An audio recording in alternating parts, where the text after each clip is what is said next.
know your oldest son is behind the wheel, probably behind the wheel for a couple years now. Do you remember that first time that the two of you got in the car together and what was kind of going through your head? Yeah, I love seeing the kids grow up and kind of go from these kids that were totally dependent to kids that are very independent. So driving is one of those things. And it's great when you're sitting there as a dad looking across and your boy is doing it all by himself. And he's a very responsible driver. He's a very good driver. So unfortunately, I haven't had much to worry about with him on the streets. That's good. You're not holding on for dear life then. No, that was like my mom. My mom used to literally hold on with both hands. And I'd be like, Mom, and I'd look over at the car and say, Mom, put your hands down.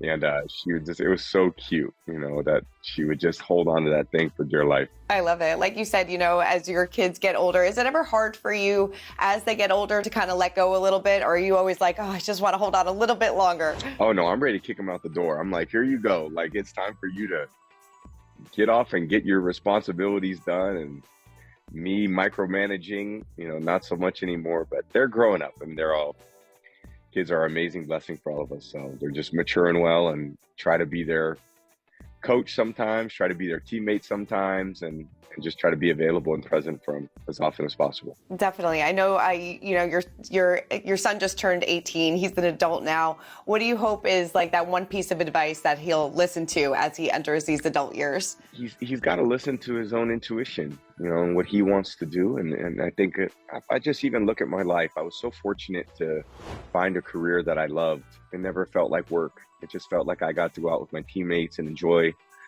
the process of trying to improve and the process of trying to be a great teammate. And you learn so many valuable lessons about life going through, the ups and downs of a football season. And, then I try to transfer everything I learned in one part of my career. And then when I retired, to try to move it to other areas that I find a lot of joy in still. And I do that with Fox.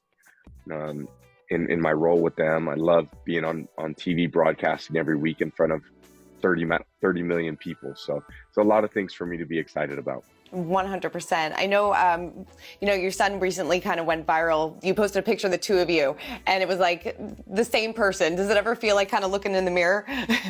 I know. You know what?